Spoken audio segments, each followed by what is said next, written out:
2024 लोकसभा चुनाव मिलकर लड़ने वाली कांग्रेस और आम आदमी पार्टी विधानसभा का चुनाव साथ लड़ेंगी? क्या आपकी बार भी हरियाणा में दोनों पार्टियों के बीच में सीट का बंटवारा होगा? इन सवालों के बीच में भूपेंद्र हुड्डा ने लोकसभा की तरह विधानसभा में भी खुद को सक्षम बताया और चुनाव अकेले अपने दम पर लड़ने की बात कही। हरियाणा में आम आदमी पार्टी से विधानसभा चुनाव में गठबंधन के सवाल पर हुड्डा ने कहा कि लोकसभा चुनाव में राष्ट्रीय लेवल पर गठबंधन हुआ, हमारे पार्टी हाईकमान ने फैसला किया, लेकिन प्रदेश के चुनावों को लेकर के कोई गठबंधन नहीं होगा। दूसरी तरफ दिल्ली में आम आदमी पार्टी अकेले चुनाव लड़ने की बात कह रही है, तो आज हम भी इसी मुद्दे पर चर्चा करेंगे।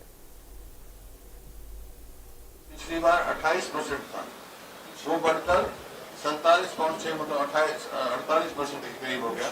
20% के करीब वोट उसमें हमारा इजाफा है और जो मेजॉरिटी में असेंबलीज में भी हमारी लीड आई है। और बीजेपी का जो है पहले 58% था, वो घट के 46% हो गया।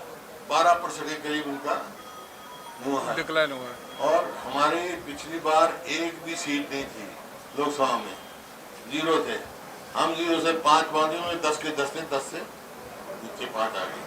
तो ये साफ संकेत है हरियाणा के लोगों का, ये लोगों ने मन बना लिया है आने वाली सरकार जो है हरियाणा में जल्दी चुनाव होने जा रहे हैं, वो कांग्रेस पार्टी की बनाएगी। ये छत्तीसगढ़ का मन है। ये जो पार्लियामेंट का चुनाव है वो राष्ट्रीय स्तर पर गठबंधन था और पार्टी ने फैसला किया एक टिकट जो है आम आदमी पार्टी में। जहाँ तक प्रदेश के चुनाव का चुनाव है, अभी तक कोई हमारा किसी गठबंधन नहीं है। कांग्रेस खुद में सक्षम है। मैंने बताया 46 से कितने नंबर जाएंगे। देखिए, अलायंस पहले से ये बहुत साफ है कि ये अलायंस लोकसभा चुनाव के लिए था। लोकसभा चुनाव हमने ईमानदारी से मिल करके लड़ा है। दिल्ली जो विधानसभा का चुनाव है उसके लिए देश भर में कोई गठबंधन नहीं है और दिल्ली के अंदर दिल्ली की जनता के साथ मिल करके हम इस लड़ाई को लड़ेंगे और जीतेंगे। और ये चुनाव सीधा ये स्पष्ट संकेत है कि जहां पिछले लोकसभा के चुनावों में भारतीय जनता पार्टी 79 विधानसभाओं में लीड किया था, कांग्रेस पार्टी सिर्फ 10 विधानसभा में थी और 1 विधानसभा में जेजेपी थी। अब हम 10 विधानसभाओं से ऊपर जाके 46 विधानसभाओं में हमने लीड किया है। 0 से हम 5 पर संसद में पहुंचे हैं और बीजेपी का 12% वोट गिरा है और हमारा 18% वोट बढ़ा है।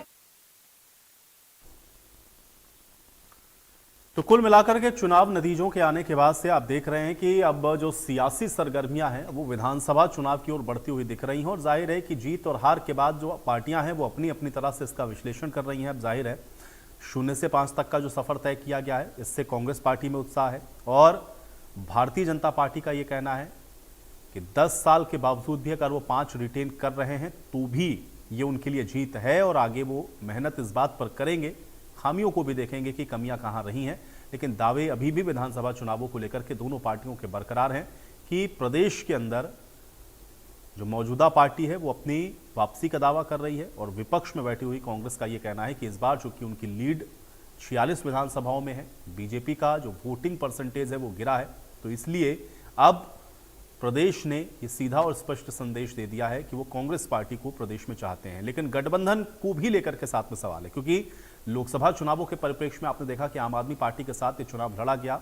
एक सीट उसी गठबंधन के तहत आपने देखा कि आम आदमी पार्टी के पास थी और इसलिए अब जब भूपेंद्र हुड्डा से सवाल पूछा गया कि क्या विधानसभा के चुनावों में आप गठबंधन के साथ जाएंगे, तो उन्होंने स्पष्ट तौर पर यह कहा कि प्रदेश के स्तर पर न तो इस तरह के गठबंधन की आवश्यकता है कांग्रेस पार्टी को, और चूंकि लोकसभा चुनावों में ये राष्ट्रीय स्तर पर हुआ गठबंधन था और इसलिए उसी के तहत जो एक सीट है वो आम आदमी पार्टी को दी गई थी। यानी कि गठबंधन को लेकर के बड़ा स्पष्ट उन्होंने इस बात को कहा और यही सवाल आप देख रहे हैं कि दिल्ली में जब आम आदमी पार्टी से पूछा गया तो दिल्ली सरकार में मंत्री गोपाल राय की तरफ से भी आप देख रहे हैं कि उन्होंने भी यही बात कमोबेश दोहराई कि दिल्ली विधानसभा चुनाव को लेकर के गठबंधन किसी भी तरीके का नहीं है और ना इसकी आवश्यकता है। तो यानी कि आम आदमी पार्टी और कांग्रेस दोनों ही स्पष्ट कर चुके हैं कि विधानसभा चुनावों के परिप्रेक्ष्य में गठबंधन की अब कोई आवश्यकता नहीं है।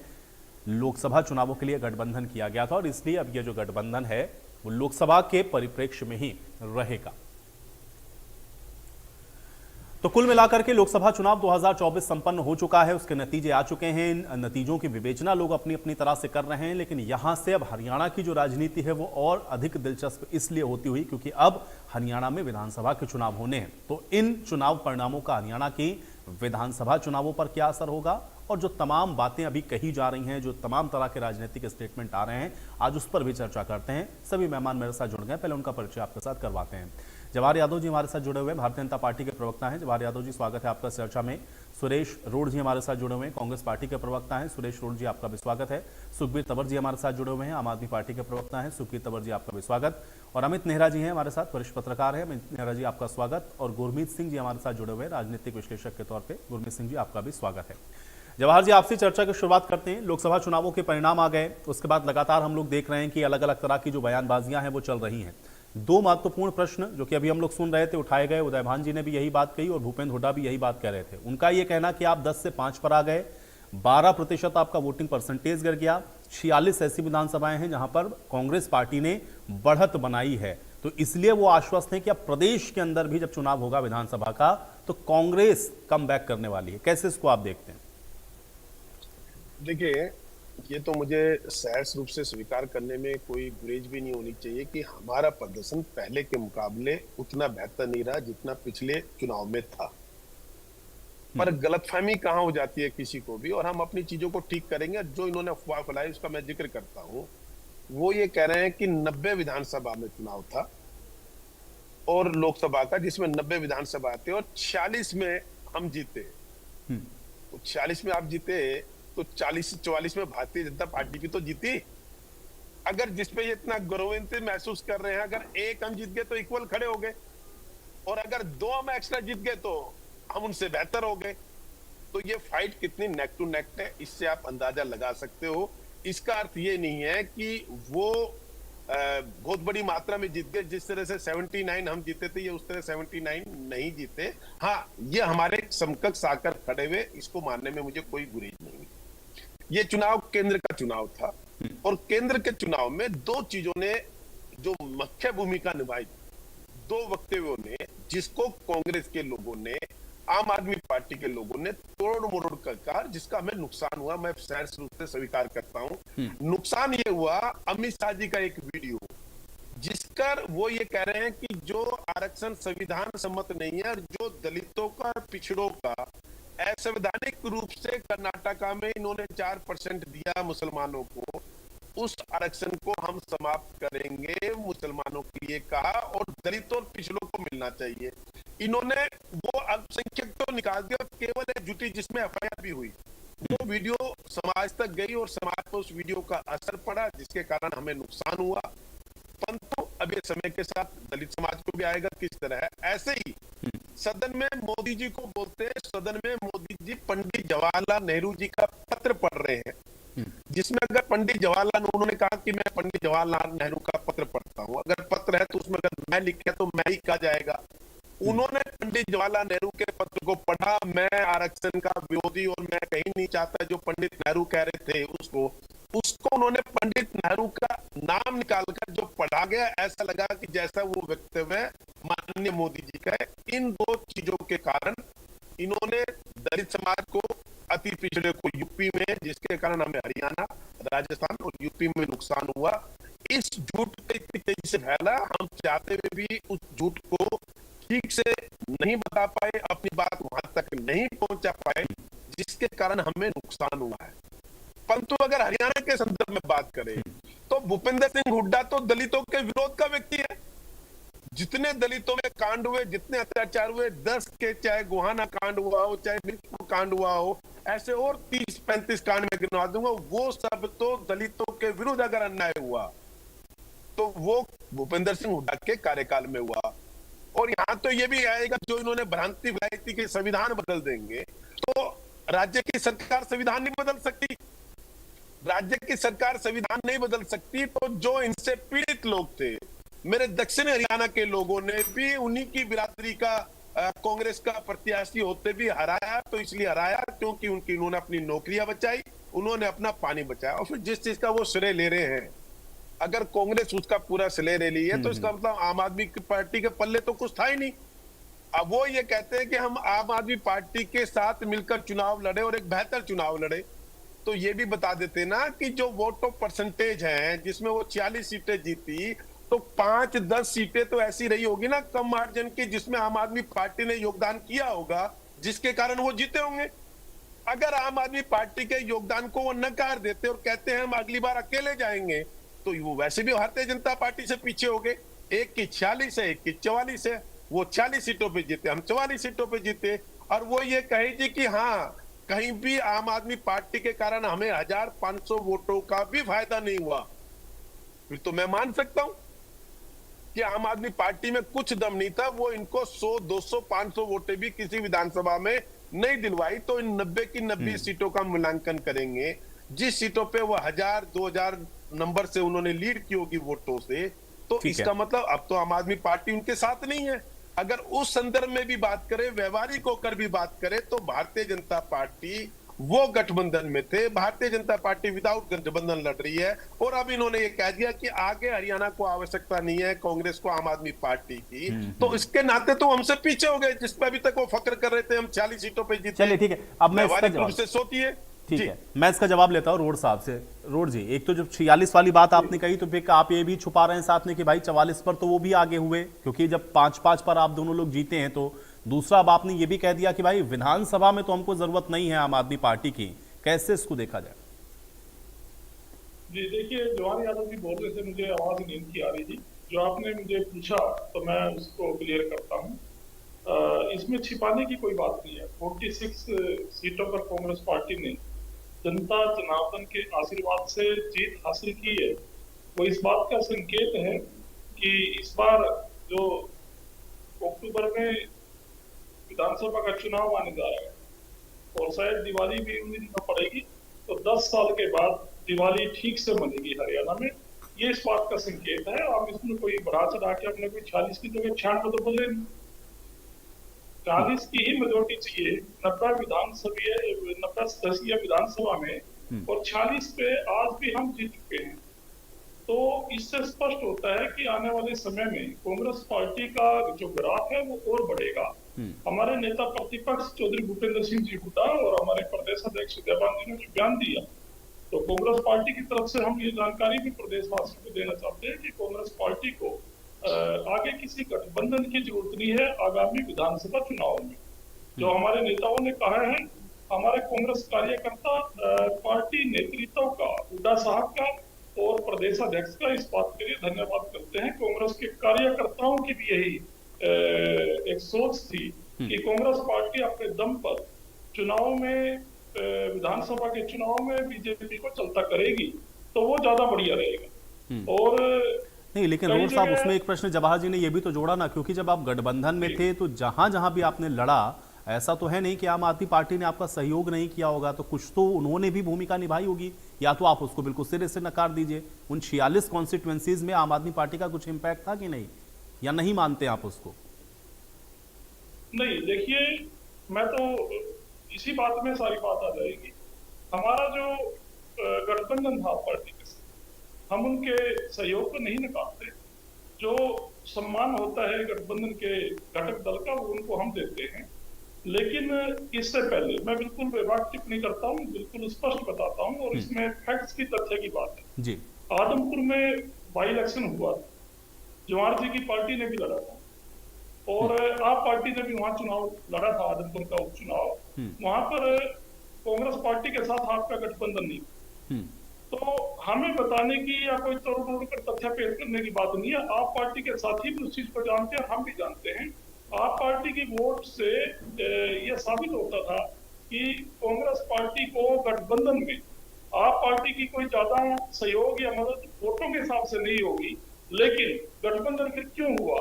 गठबंधन इसलिए हुआ कि नरेंद्र मोदी तानाशाह की सरकार को, संविधान को बचाने के लिए, लोकतंत्र जिसकी हत्या चंडीगढ़ में हुई उसको बचाने के लिए समान विचारधारा के जितने दल आए, वो राहुल गांधी जी के साथ एकजुट हुए, कंधे से कंधा मिला के साथ चले।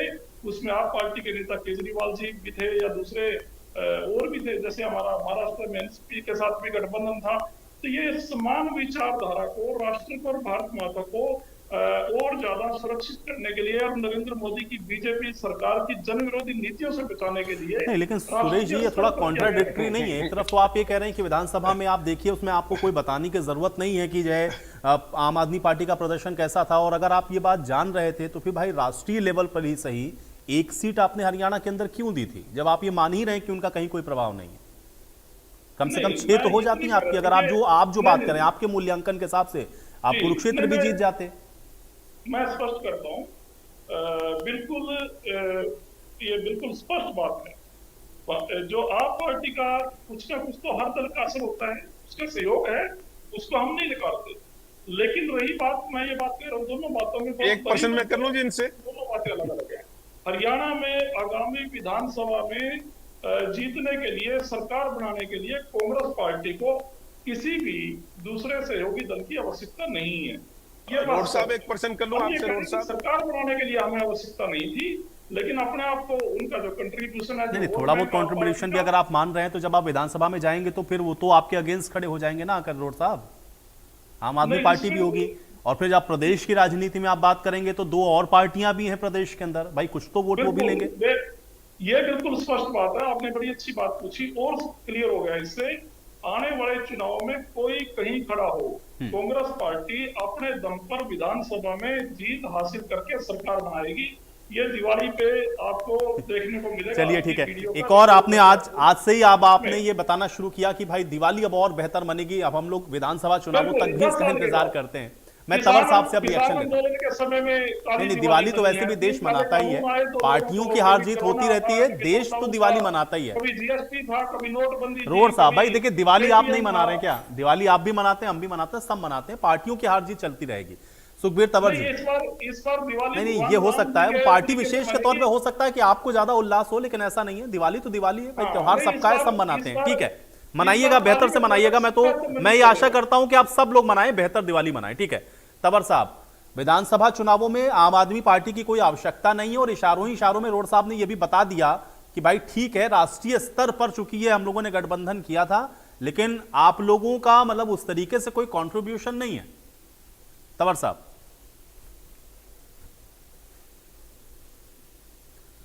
सुखबीर तंवर जी, आप सुन पा रहे हैं मुझे?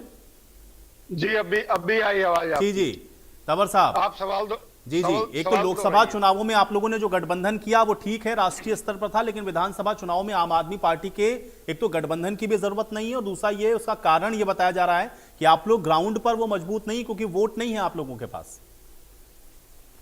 देखिए, ऐसा है, ये कांग्रेस कह रही है। कांग्रेस, देखिए, कांग्रेस के ये जो गठबंधन हुआ था इंडिया अलायंस के तहत, इससे पहले भी जो प्रदेश की कांग्रेस के नेताओं के विचार थे वो इसी प्रकार के विचार थे, लेकिन गठबंधन हुआ, एक सीट में गठबंधन में कांग्रेस और आम आदमी पार्टी लड़ी, लेकिन इसका जो निर्णय होगा वो निश्चित तौर पे केंद्रीय स्तर पे होगा, और जो भी निर्णय होगा वो ठीक है। कोई अगर इनको कांग्रेस को ऐसा लगता है कि भाई आम आदमी पार्टी के पास नहीं है वोट, तो ये अपना आकलन कर लेंगे, आम आदमी पार्टी अपना आकलन कर लेगी, उसमें कोई ज्यादा विषय नहीं है। लेकिन अब विषय ये है कि जिस प्रकार से जो आगामी चुनाव है ना वो लड़ा जाएगा, जो 10 साल की भारतीय जनता पार्टी की विफलताएं, ठीक है, उसमें जो भी विपक्षी दल है वो निश्चित तौर पे इनकी विफलताओं के खिलाफ लड़ेंगे। जिस प्रकार से भारतीय जनता पार्टी की सरकार ने शिक्षा का बुरा हाल कर दिया, हजारों स्कूल इन्होंने दिल्ली में तो आपने भी मना कर दिया ना कांग्रेस के लिए, अभी गोपाल राय को हम लोग सुन रहे थे, उन्होंने स्पष्ट कह दिया कि दिल्ली में हमको कांग्रेस की जरूरत नहीं है। वैसे ही यहाँ पर भी कह दिया कि हमको आम आदमी पार्टी की जरूरत नहीं है। आयुष, मैं आपकी बात से सहमत हूँ, इस बारे में मेरा टिप्पणी करना बनता नहीं है, ये केंद्रीय नेतृत्व फैसला करेगा कि क्या होगा। लेकिन जो मैं कहना चाह रहा हूँ, जिस प्रकार से जवाहर जी बात कर रहे थे लंबी और जिस तरह से दावे कर रहे थे, मैं तो उन दावों के परिप्रेक्ष्य में कुछ बातें कहना चाहता हूं कि जो कि 10 साल में इनकी विफलता का सार है।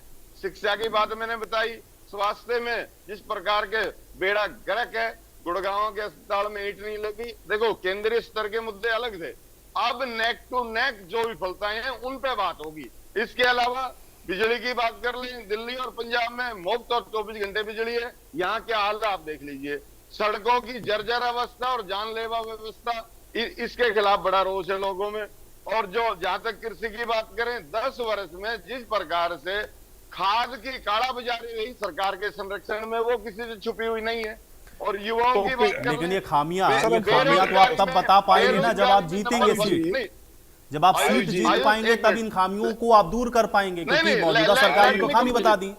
लेकिन उधर तो कांग्रेस कह रही भाई यही तो बातें हम लेके जनता के बीच में जा रहे हैं, हमको आम आदमी पार्टी की आवश्यकता नहीं और आपके पास वोट ही नहीं है। कोई बात नहीं, मैं उस बारे में बता इन मुद्दों को आज ही यहाँ पे डिस्कस करने से नहीं, आज ये है कि आपकी आवश्यकता महसूस क्यों नहीं हो रही है कांग्रेस पार्टी की, और वो ये आरोप लगा रहे हैं कि आपके पास वोट नहीं है। ये फैसला केंद्रीय नेतृत्व करेगा। नहीं, वो ये कह रहे हैं आपके पास वोट ही नहीं है, तो केंद्रीय नेतृत्व क्या फैसला करेगा इस और जिस प्रकार से जवाहर जी ने शुरुआत करी थी, जो मुसलमानों के आरक्षण की भी बात कर रही थी, तो ये बता देंगे तेलुगु देशम वाले उनका क्या एजेंडा है और ये उनके साथ जा रहे हैं। तो मैं उन बातों पर डिबेट जिस पे भाई उस पे कर लो ना। लेकिन शुरुआत आपने नहीं, वो ये कह रहे हैं कि उसका जवाब केंद्रीय नेतृत्व देगा, वो उसका जवाब क्या दे सकते हैं। लेकिन तंवर साहब, उन्होंने आदमपुर का एग्जाम्पल दिया। मैं चाह रहा हूं प्रदेश के लिहाज से आप बताइए ना। ठीक है, आप बताइए, विफलताएं खूब बताइए, जनता को बताइए। अभी तो चुनाव से निकले हैं, अभी विधानसभा चुनाव में थोड़ा समय है, आप विफलताओं को बिल्कुल लेकर जाइए। वो ये कह रहे हैं आदमपुर में जब उपचुनाव हुआ, तंवर साहब मेरी बात सुन लीजिए, मेरी बात सुनिए। मैं ये कह रहा हूं आदमपुर में जब उपचुनाव हुआ, आप जब गए तो आपके प्रत्याशी को जो वोट मिला उसके आधार पर उन्होंने असेसमेंट किया। वो कह रहे हैं कि उन्होंने जो असेसमेंट किया वो पूरी प्रदेश की जनता के सामने है। आपके प्रत्याशी को वोट ही नहीं मिल रहा है, तो आप विधानसभा में भी अगर जाएंगे भी तो आप कैसे जीतेंगे चुनाव? देखिए, ये खाली पुलाव है, इनका कोई मतलब नहीं है। हमारी अपनी रणनीति है, भारतीय जनता पार्टी की अपनी रणनीति है, कांग्रेस की अपनी रणनीति है। जो होगा वो जल्दी आपके सामने आ जाएगा। लेकिन ये बात आपने सही कही, जब भी अवसर मिलेगा आपने ये आप सही कहा कि ये ख्याली पुलाव पका रहे हैं कांग्रेस पार्टी वाले। जिक्र जरूर से जरूर। ठीक है गुरमीत जी, अब राजनीतिक विश्लेषक के तौर पर आप कितना दिलचस्प होता हुआ विधानसभा का चुनाव देख पा रहे हैं? कोई कह रहा हमको गठबंधन की जरूरत नहीं है, अब हमने 46 जो कॉन्स्टिट्यूएंसीज हैं उसमें लीड ले ली है, इस बार अब और हम बेहतर स्थिति में हैं तो हम सरकार बनाने वाले हैं। जो गठबंधन के साथी थे वो एक दूसरे को ये कह रहे हैं कि हमको आवश्यकता नहीं है। कितना दिलचस्प होता हुआ देख पा रहे हैं आप चुनाव विधानसभा का? पहली बात तो ये कि जो ये कहना कि लोकसभा चुनाव के लिए गठबंधन था, वो भी बात पूरी तरह सही नहीं, क्योंकि पंजाब में समझौता नहीं था। पंजाब में आम आदमी पार्टी और कांग्रेस अलग अलग लड़े, और हरियाणा और दिल्ली में था तो समझौता था, और दिल्ली में भी उसका आम आदमी पार्टी तो कोई सीट आई नहीं, ना उस समझौते का लाभ हुआ। और हरियाणा में एक सीट पे मुकाबला कड़ा रहा, लेकिन वो सीट आम आदमी पार्टी जीत नहीं पाई। तो ये कोई बहुत बड़ा आश्चर्यजनक बात नहीं हो गई अगर ये कहा गया कि प्रदेश के चुनाव में ये समझौता होना तय नहीं है या हमें जरूरत नहीं है। सीटों की जहां तक बात है, आज इतना अभी तक जो पहले राउंड में सीटों को लेकर जवाहर जी भी और रोड साहब और सब ऐसे एक बात कर रहे हैं जैसे कि चुनाव अब होना ही नहीं है, बस इसी के बेस पे वो हो जाएगा। बल्कि उस हिसाब से देखेंगे फिर तो कांग्रेस की शायद 42 आई है और 4 पे आम आदमी पार्टी भी आगे है। तो उस हिसाब से तो बीजेपी ये भी कह सकती है कि सबसे बड़ा दल हम ही है अभी विधानसभा में, क्योंकि उनकी 44 आई। हर चुनाव अपने आप में अलग होता है। अभी खुद ही बात कर रहे थे कि जब 19 का चुनाव हुआ था तो 69 या 79 में भारतीय जनता पार्टी आ गई थी, और जब कुछ महीने बाद चुनाव हुआ तो 40 में रह गई। तो ये मान के चलना ये ठीक है कि जब भी कोई चुनाव होता है तो विधानसभा वार एक गणना होती है। आजकल तो बूथ वार भी लोग गणना करते हैं। अभी चंडीगढ़ का आ रहा था कि इस सेक्टर में ये उम्मीदवार आ गए, इस सेक्टर में वो उम्मीदवार आ गए। तो क्योंकि अब से इलेक्ट्रॉनिक वोटिंग मशीन हुई तो उसका मैं तो ये एक तरह से नुकसान मानता हूँ कि पहले हमें याद है कि जब मतपत्र हुआ करते थे तो उनकी मिक्सिंग हो जाती थी, तो उसमें एग्जैक्ट ये पता नहीं तो सही काम कर रही है गुरमीत जी। आप नहीं मशीन सही कर रही है। मैंने आपको कहा दूसरा पक्ष, मशीन को तो हम नहीं खराब कर रहे। मैं ये कह रहा हूँ सही काम कर रही है। नहीं, हमने खुद काउंटिंग देखी है सर। जब बैलेट पेपर हुआ करते थे तो वो बड़े ड्रमों में मिक्स किया करते थे लाके डब्बों को, जिससे कि ये पता नहीं लगता था कि मान लीजिए इस सेक्टर में किसने ज्यादा वोट दे दिया, इस गांव में किसने ज्यादा वोट दे दिया। अब क्योंकि इलेक्ट्रॉनिक वोटिंग मशीन से चुनाव होता है तो ये एरिया भी पता लग जाते हैं कि किस कैंडिडेट को किस जगह पर कितने वोट आए। अभी मैं उस बात से पहले आपको एक हिमाचल का उदाहरण देता चलूं। हिमाचल में क्या हुआ, हिमाचल में बड़ा रोचक जनादेश आया है पब्लिक का जी, कि लोकसभा में तो दे दी बीजेपी को सारी सीट। जी जी। और विधानसभा में जो दल बदलू थे, उन्हीं कॉन्स्टिट्यूएंसी में भी आपको जान के हैरानी होगी, जहां पर जीत गए उनके, वहां पे भी लोकसभा में लीड अलग आ रही है, विधानसभा में अलग आ रही है। यानी बिल्कुल, एक ही दिन में बिल्कुल। जब बटन दबाया गया, जी एक ही दिन में 2 बटन दबाए गए, दोनों अलग अलग दल। जी। तो जनता को कृपा करके समझदार समझे, हर चुनाव अलग होता है, ये चुनाव अलग है, विधानसभा का चुनाव अलग है। हाँ, ये जरूर है कि कांग्रेस 10 साल बाद सत्ता के वापसी का जो रास्ता है उस पर खड़ी हुई है और उसकी संभावनाएं निश्चित ही वो देख रहे हैं अपने लिए। हालांकि मामला अभी भी बराबरी का है, 5-5 है, तो ऐसा नहीं पहले 6-4 चलता रहा फिर 5-5 चलता रहा, तो ऐसा नहीं कि आगे। लेकिन हाँ, जो दोनों पार्टियों को एक चीज पे ध्यान देना पड़ेगा, कांग्रेस को भी कई सीटें ऐसी हैं, उदाहरण के लिए भिवानी महेंद्रगढ़, जहां ये कहा जा रहा है कि अगर कांग्रेस अच्छे से चुनाव लड़ी होती, यानी कि सभी नेता मिलके लड़े होते, तो शायद वो सीट निकल सकती थी, है ना। इसी तरह कुछ और सीटों पे भी इस तरह की गुरुग्राम को भी बात आ लेकर रही है, गुरुग्राम में भी बात आ रही। तो गुरुग्राम में तो कांग्रेस खैर हार गई, हाँ, मामूली अंतर से हारी, वो भी बात सही है, वहां पे भी गुटबाजी थी। तो और भी जगह पे, फरीदाबाद में भी आपको मालूम है करण दलाल नाराज थे महेंद्र प्रताप को टिकट मिलने से। लेकिन फरीदाबाद तो का मार्जिन विधानसभा- ठीक ठाक था, फरीदाबाद ने कृष्णपाल हाँ, गुर्जर ने मार्जिन मार्जिन 1.5 सही लाख बनाया। मुझे मालूम। गुड़गांव का भी मार्जिन ठीक ठाक था साहब। नहीं, गुड़गांव का पिछली गुड़गांव बार का से लाख काफी से कम हुआ। ऊपर नहीं था, हाँ, कम था। पिछली नहीं, बार मैं से जवाब जी 80 काफी कम हुआ, जी। और ये मैं बात सिर्फ खुद ये कह रहा हूं। वो अलग राबड़ी बात है। जी ने एक्सेप्ट करी। एग्री, परंतु 80,000 के मार्जिन को हम कम मार्जिन नहीं कह सकते। कम देखिए, मार्जिन मैं- में 3, हाँ जी। मैं नहीं, जो ठीक बात है, कह रहा नहीं, था, नहीं, ठीक है, वो ये गुरमीत कह रहा जी, था हाँ, कि जनता का जो जनादेश है ना, वो एक गाना था शाहरुख खान की किसी मूवी का, कि मैं रोऊं या हंसूं, करूं तो मैं क्या करूं, ऐसे करके कुछ था। ये जनादेश इतना इंटरेस्टिंग है, अब मैं आपको बताऊं, हर पार्टी के पास कुछ कहने के लिए भी है, कुछ खोने के लिए भी है, कुछ पाया भी है, कुछ खोया भी। अब आज की तारीख में भारतीय जनता पार्टी निश्चित ही सबसे बड़ा दल होकर निकली, 240। इस देश में तो 140 पे सरकारें बनी है। मनमोहन सिंह की दूसरी सरकार, जिसको बहुत मजबूत सरकार कहा जा रहा था, मैं आपको याद कराऊं, उसकी 208 सीटें थी, इनकी तो 240 है। फिर भी, और शपथ भी लेने जा रहे हैं, फिर भी यूपी में, राजस्थान में, कुछ जगहों में, वेस्ट बंगाल में तो बड़े बड़े जो विश्लेषक थे, जिनके आंकड़े बिल्कुल सही निकले इस बार, वो भी मात खा गए। वो कह रहे थे वेस्ट बंगाल में जो है वो बीजेपी थोड़ा गेन करेगी, वो ममता बनर्जी ने वहां बिल्कुल ही वो कर दिया। इसी तरह अगर हम दूसरी पार्टियों की बात करेंगे, हरियाणा में भी अगर आप बात करेंगे, देखिए 5-5 का मुकाबला, एकदम बराबर का मुकाबला है। तो उस जनादेश को कोई भी पार्टी दोनों में से अगर ये समझेगी कि जी उसकी तो बस अब जो है वो सिंहासन तैयार है और जाके बस बैठ जाना है उस पर, या भारतीय जनता पार्टी ये सोचे कि भाई आम आदमी पार्टी का गठबंधन टूट गया, आप तो हम निकल गए वोट पे, तो ऐसा नहीं, गुरमीत जी, होता। इसीलिए मैंने ये प्रश्न पूछा ना कि यहाँ से जो विधानसभा का चुनाव है ना, वो और अधिक दिलचस्प होता हुआ नजर आ रहा है। किसी जो एक तरफ मेहनत थोड़ा सा करेगा, अगर देखिए। हमको दिखता कि इधर पलड़ा भारी है, तो ये थोड़ा मान के चलते कि उनको एज है, लेकिन अभी तो बिल्कुल देखिए, बराबरी पर खड़े। पहली बात, क्योंकि 10 साल भारतीय जनता पार्टी रह ली, तो एंटी इनकम्बेंसी अब आपने देखा 24 साल तक नवीन बाबू रह लिए, और उसके बाद उनको भी जाना पड़ा। तो ऐसा कोई यहाँ पर अपराजय तो कोई नहीं है, अमर तो कोई नहीं है। तो 10 साल बहुत बड़ा समय होता है। तो भारतीय जनता पार्टी के लिए स्वाभाविक है कि इस समय एंटी इनकम्बेंसी का उनको सामना करना पड़ा, जो माहौल था इस चुनाव में। उसके लिए अलग अलग कारण आप गिना सकते हैं। अब कहने के लिए आप मनोहर लाल जी पे ठीकरा फोड़ दीजिए, किसी और पे फोड़ दीजिए, लेकिन ये स्वाभाविक बात है। मोदी जी पे फोड़ दीजिए, संविधान पे फोड़ दीजिए, जो ये कह रहे हैं दुष्प्रचार पे फोड़ दीजिए, ऐसा नहीं होता। स्वाभाविक तौर पर राजनीति में, मैं तो पहले दिन से ये कह रहा हूँ कि हमारा तो शुरू से ही विश्वास है कि जो सुई वक्त है ना, सबसे बलवान वक्त होता है। तो जो सुई 6 से 12 पे जाती है, वो 12 से 6 पे भी आती है। तो एक बार आप पीक पे पहुंचते हैं, पीक से फिर आपने डाउन आना ही आना। आप सारा टाइम पीक पे नहीं रह सकते। हर चुनाव में 10 सीट नहीं जीत सकते। आपको उदाहरण दे देता हूँ, गुजरात में इन्होंने 2 बार 26 सीटें जीती, इस बार वहां 25 रह गए। लोग उसका नोटिस नहीं ले रहे। गुजरात तो इतना बड़ा गढ़ था, वहां पे भी 1 सीट इस बार कांग्रेस ले गई। तो ये चलता रहता है। मध्य प्रदेश में सारी ये ले गए, एक जो उनकी थी वो भी। तो ये छिंदवाड़ा भी चली उतार गई। चढ़ाव, ये छिंदवाड़ा भी चली गई। तो ये चलता रहेगा राजनीति में आगे। मोटी बात क्या है? मोटी बात ये है कि जनता की, हमें भावनाओं की, उनकी अपेक्षाओं की इज्जत करनी चाहिए, उनको समझदार समझना चाहिए।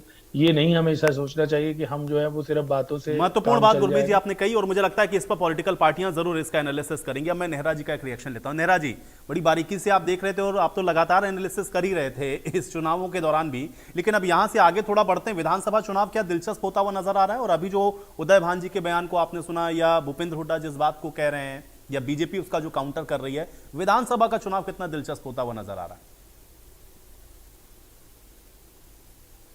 ना तो उदय भान जी, ना भूपेंद्र सिंह हुड्डा और ना गोपाल राय निर्णायक हैं आज कि समझौता रहेगा या नहीं रहेगा विधानसभा चुनाव में। ये समय डिसाइड करेगा, उस टाइम क्या इक्वेशन है दोनों दलों के बीच में, ठीक है ना।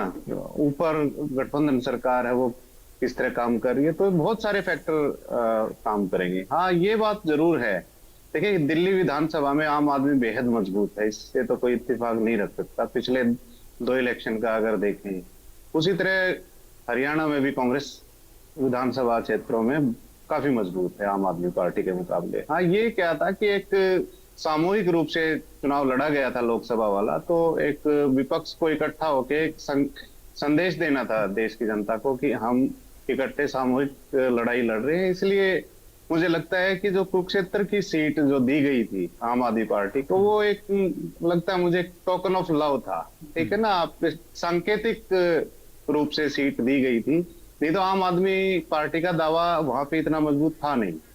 इस बात से तो मेरे ख्याल से सारे ही सहमत होंगे, खुद आम आदमी पार्टी के प्रवक्ता हैं वो भी इस बात से सहमत होंगे कि वो जीतने की स्थिति में तो नहीं थे अगर समझौता नहीं होता तो, क्योंकि कांग्रेस ही मजबूत है यहाँ पे, कांग्रेस बड़ा जहाज है। इसी तरह दिल्ली में आम आदमी पार्टी बड़ा जहाज था, हालांकि वो बदकिस्मती रही दोनों पार्टियों की कि एक भी कैंडिडेट जीत के नहीं निकला।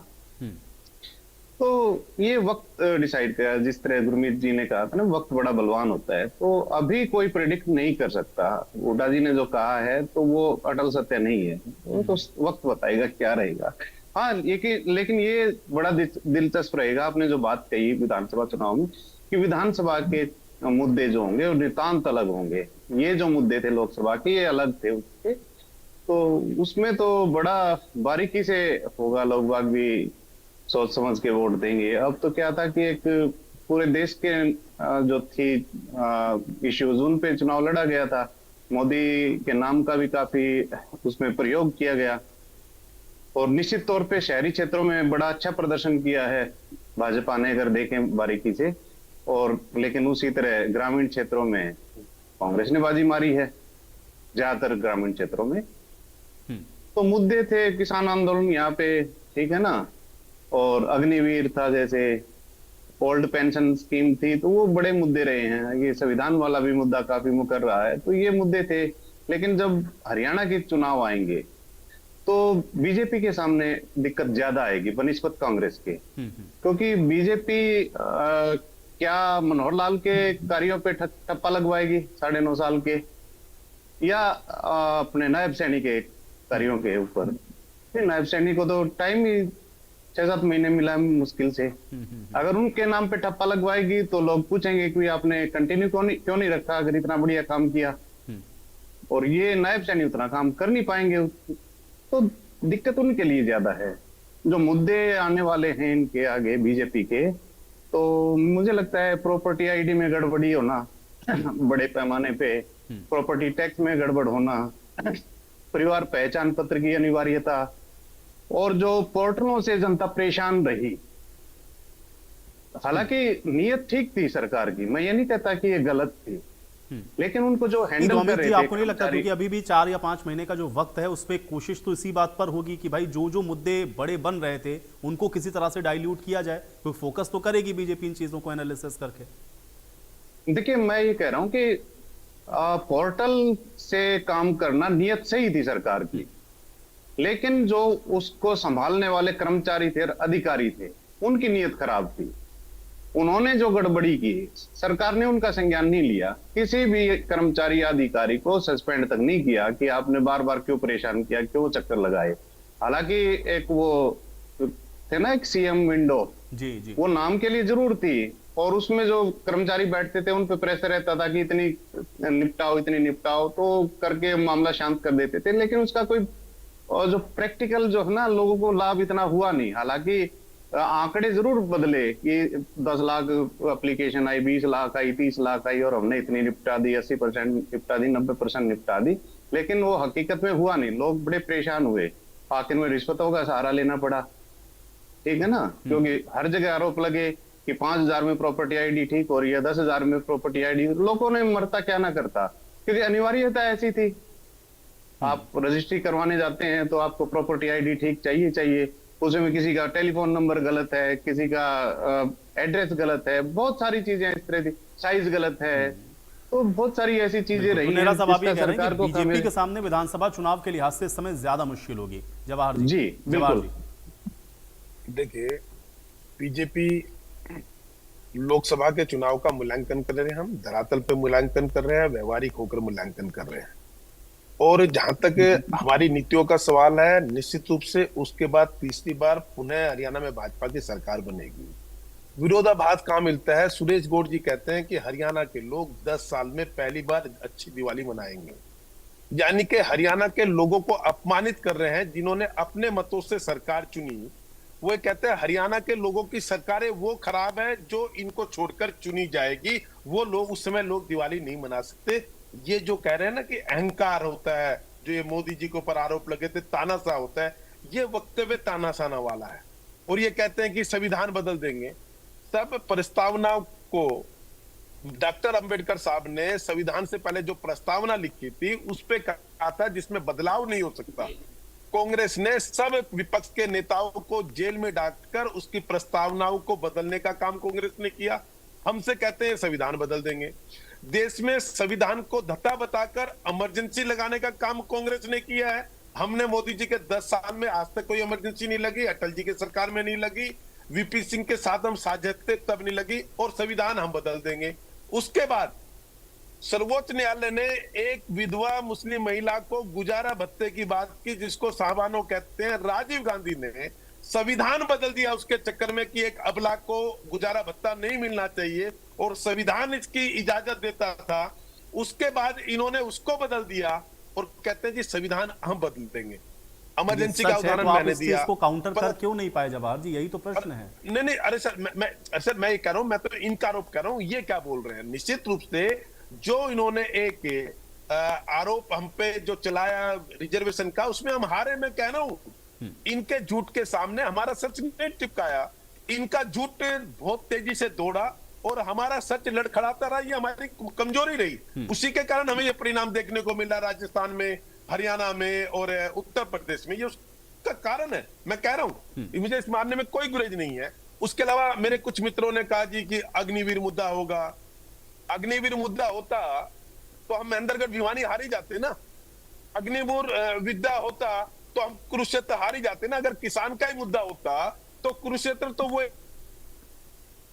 एरिया जो सबसे ज्यादा टिपिकल रहा, जहां सबसे ज्यादा दिक्कतें हुई, जहां कुछ लोगों ने किसानों की आड़ लेकर हमारे नेताओं को घुसने नहीं दिया।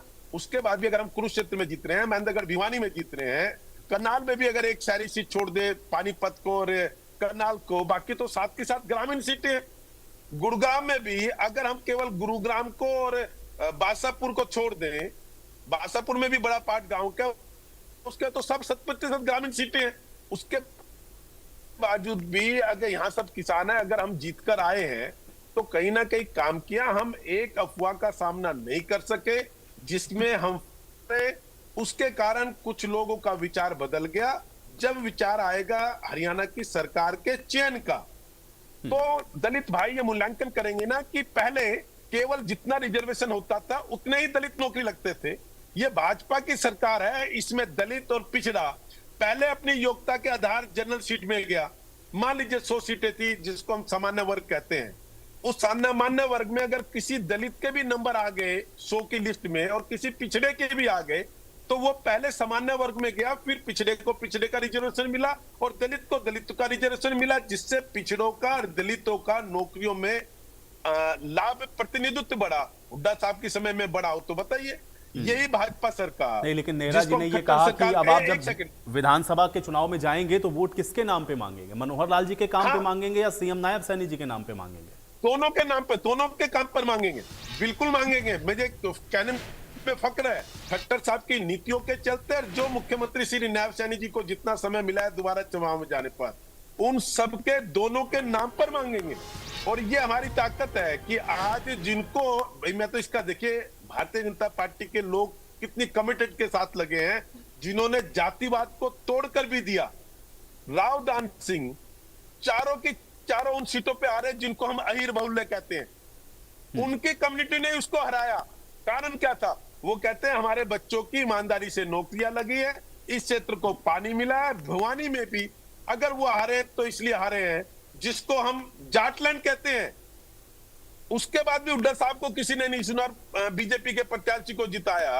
वो इसलिए जिताया, उन्होंने कहा जहां सबसे अधिक अग्निवीर में लोग गए हैं, वो इसलिए जिताया कि उन्होंने कहा ये एक पारदर्शी सरकार थी। मैं अपने मित्र की इस बात को निश्चित रूप से करूंगा, नेहरा साहब की, कि सरकार की नीयत पोर्टल को लेकर बहुत स्पष्ट थी। उसमें कुछ दिक्कतें आई, उसमें मैं अपने मित्र से बिल्कुल सहमत हूं, खुले दिल से इनका बात का स्वागत करता हूं। उसमें कुछ कर्मचारियों के चलते दिक्कतें आई, उसमें कुछ और गड़बड़े भी हुई, उसको मुझे सहर्ष करने में, सरकार का हिस्सा होते हुए भी ये सहर्ष करने में कोई गुरेज नहीं है। हम एक सेकंड हो, एक लास्ट बोलता हूं। आम आदमी पार्टी और कांग्रेस 100% आम आदमी पार्टी चुनाव हार गई। दिल्ली में 4 सीटों पे लड़ी, हरियाणा में 1 सीटों पे लड़ी, गठबंधन में लड़ी, 100% लड़ी। और देखिए अहंकार, देखिए जो मेरे मित्र का ये है, जहां 4 सीटों पर आम आदमी पार्टी जीती, उसको भी कांग्रेस का अहंकार देखिए। वो आम आदमी पार्टी को कह रहे हैं कि इनके बस में कुछ नहीं। ये मेरे शब्द नहीं है, मेरे आम आदमी पार्टी के मित्र तंवर साहब, ये कांग्रेस के मेरे मित्र के हैं, जो कहते हैं कि ये किसी गिनती में ही नहीं है। और जबकि आपका प्रत्याशी 4 विधानसभा पे, गुरमीत जी बता रहे हैं कि 4 विधानसभा पे जीत के गया है, उसके बावजूद भी ये कहते हैं कि आपका कोई वजूद नहीं है, आपकी कोई कहानी नहीं है, आम आदमी पार्टी का चैप्टर क्लोज हो गया। रोड साहब एक तो इन्होंने बात की कि 40 सीट पे जैसे कांग्रेस पार्टी आगे है। मैं कांग्रेस नहीं, गठबंधन आगे है, गठबंधन आगे है, कांग्रेस आगे नहीं है, गठबंधन आगे है। आप अपने फैक्ट्स ठीक कीजिए। 5 सीट भी सर, जो आज आई है वो भी नहीं आई। अरे सर गलत मत जानकारी, सूरज जी मेरा निवेदन है, गलत जानकारी मत दीजिए। 40 सीटों पे गठबंधन आगे है, कांग्रेस आगे नहीं है। विधानसभा के जो चुनाव आए थे उसमें 31 सीटें विधानसभा में जीतकर कांग्रेस पार्टी ने दिखाई। अगर हम ऐसे ही आकलन करें तो अभी तो हम 46 पे हैं, और अगर 19 का उदाहरण आपके सामने, आप नहीं हो सर, गठबंधन है, चुनाव होता है और विधानसभा। रोड साहब यही तो वो कह रहे हैं कि 46 टोटल आपकी थोड़ी ना है, 5 सीटें तो उसमें ऐसी है ना जो आम आदमी पार्टी का प्रत्याशी वहां से, या आम आदमी पार्टी ने वहां पर आपको जो है बढ़त दिलाई, आप उसको अपने में काउंट कर रहे हैं। वो तो दे दीजिए क्रेडिट कम से कम आम आदमी पार्टी को। हाँ नहीं, आम आदमी पार्टी का जो सहयोग हमें भी 9 सीटों पे मिला, हम उसको और 1 सीट पर 5.25 लाख वोट गुप्ता जी को आम आदमी तो पार्टी। अभी तो आप बहुमत के आंकड़े से पीछे हो गए ना 90 में फिर। और मैं ये स्पष्ट करना चाहता हूँ, दोबारा गलतफहमी पैदा ना हो। मैंने ये कहा कि हमने ये नहीं कहा कि आम आदमी पार्टी के पास बिल्कुल भी वोट नहीं है। मैंने ये कहा कि कांग्रेस पार्टी को आगामी विधानसभा चुनाव में सरकार बनाने के लिए किसी भी सहयोगी दल के साथ गठबंधन कर। इन्होंने आदमपुर का भी उदाहरण दिया था। तो आम आदमी पार्टी की बात छोड़िए, आप उसके पीछे पड़े हुए हैं। अरे सर आज का डिबेट का टॉपिक ही यही है। भारतीय जनता पार्टी तो आज डिबेट का टॉपिक ही नहीं है। आज का टॉपिक ही जो मुझे डिबेट में बैठाया गया, आज का टॉपिक तो आप और आम आदमी पार्टी है, कांग्रेस और आम आदमी पार्टी आज के डिबेट में। नहीं रोड साहब भाई बच तो नहीं सकते हैं, ठीक है मुझे पता है, क्योंकि आपने खुद ही इस बात का एग्जाम्पल देते हुए बताया कि मुझे बताने की जरूरत नहीं, आदमपुर उपचुनाव में क्या था इनके कैंडिडेट का हाल। तो इसका मतलब क्या समझेगी प्रदेश की जनता की भाई उनके पास वोट नहीं है, जमानत जब्त हो गई। मैं ये भी बता रहा हूँ कि जो इंडिया गठबंधन हुआ वो आदमपुर उपचुनाव के बाद हुआ। आदमपुर उपचुनाव पार्टी के तो फिर आदमपुर का उदाहरण क्यों दिया? तो नहीं रही, लेकिन ये हमारा बड़ा दिल है। समान विचारधारा के दोनों दल मिले हरियाणा में। अगर हम आपकी कांग्रेस की बात करें तो इससे किसी को कोई इतराज नहीं होना चाहिए। हमने नहीं इतराज नहीं, लेकिन नुकसान तो कांग्रेस का हो गया ना भाई। हाँ नहीं, मैं यही कह रहा हूँ कि हमने वोट का अनुपात नहीं देखा, हमने वोट का फायदा नुकसान नहीं देखा, हमने संविधान और लोकतंत्र। अरे तो संविधान को बचाने के लिए 1 सीट की और आवश्यकता तो थी भाई, 1 सीट मिल जाती। इन्होंने दिल्ली में आपको 3 सीटें दी, इन्होंने दिल्ली में आपको 3 सीटें दी, दिल्ली में आपको कोई वजूद नहीं, दिल्ली में इन लोगों ने 3 सीटें दी, गठबंधन किया। और एक बात और, अभय सिंह चौटाला INLT वाले साथी भी जो बीजेपी के पुराने सहयोगी दल थे, वो भी इंडिया गठबंधन में शामिल होना चाहते थे, नहीं शामिल किए। हमने तो लोकसभा चुनाव में अगर हम फायदा नुकसान देखते तो हम अभय सिंह चौटाला को भी शामिल कर लेते। इससे यह साबित हो जाता कि हमने तो वोटों की राजनीति कर दी है, लेकिन उनकी विचारधारा हमने इसलिए इग्नोर की। मैं ये बात स्पष्ट करता हूँ, किसी चैनल पर शायद चर्चा नहीं हुई। ऐसे कि चौटाला किसानों के भंडारे में लंगर खाता था, लेकिन 3 काले कानून पास करने वाली तानाशाह भारतीय जनता पार्टी और नरेंद्र मोदी को राज्यसभा में वोट देती। कांग्रेस पार्टी ने विचार किया ये तो बहुत बड़ी बात कह दी। आज हमारे पास इंडियन नेशनल लोकदल का प्रवक्ता नहीं है, नहीं तो मैं तो उनसे भी इसका जवाब लेता। वो तो कहते हैं हमने तो उनके लिए इस्तीफा दे दिया। वो एकमात्र ऐसे पूरे देश के अंदर विधायक थे जिन्होंने इस्तीफा ही इसीलिए दिया। इंक आप बदल देते हो राज्यसभा में, राज्यसभा में इंक आप बदल देते हो, पेन की स्याही आप बदल देते हो हुड्डा साहब के राज्यसभा में। और 46 चलिए, अब आज इनेलो प्रवक्ता नहीं तो वो इस बात का बेहतर जवाब देते। बहरहाल मैं तंवर साहब से एक रिएक्शन ले लेता हूं। तंवर साहब जरा स्पष्ट करिए। ठीक है तंवर साहब ठीक है, उन्होंने बड़ा दिल दिखाया, दरिया दिल्ली दिखाते हुए आपको सीट दे दी, जबकि वो स्थिति आपकी जानते थे तंवर साहब। ठीक है अब अभय सिंह चौटाला ने क्या किया भाई? आज इनेलो प्रवक्ता नहीं हमारे साथ। ठीक है, सुखबीर तंवर जी उन्होंने बड़ा दिल दिखाया, कांग्रेस पार्टी ने इसलिए गठबंधन में एक सीट दे दी, जबकि वो ये जानते थे आपकी स्थिति क्या है। वीरेंद्र वर्मा मराठा की भी बेइज्जती करा दी उन्होंने अपना समर्थन देकर। चलिए सुरेश रोड जी, अभी अब तंवर साहब को अब बोल तो लेने दीजिए भाई। अभी तो गठबंधन तो है ना, इंडिया अलायंस के तो पार्टनर है तंवर साहब। देखिए आयुष जी, जिस प्रकार का विषय आज का आपका है, मैं पहले भी कह चुका हूं, इसमें हम दोनों जो प्रवक्ता बैठे हैं सहयोगी दल के, हमारी इस निर्णय में कोई भूमिका नहीं है। ठीक है, रही बात, अब मैं पुनः कहूंगा, ये अभी बहुत जल्दबाजी है कुछ भी कहना, और निश्चित तौर पे बहुत मजबूती के साथ पूरे हरियाणा प्रदेश की 10 सीटों पे कांग्रेस के कार्यकर्ता और आम आदमी पार्टी के कार्यकर्ता। लेकिन तंवर साहब ईमानदारी से बताइए, आम आदमी पार्टी को इस गठबंधन से कुछ फायदा हुआ क्या हरियाणा में, दिल्ली में? ईमानदारी से आप ये तो बता सकते हैं ना। ठीक है, फैसला आप नहीं करेंगे ये मुझे भी पता है, लेकिन मुझे ये तो बताइए इससे कुछ लाभ हुआ क्या आम आदमी पार्टी को?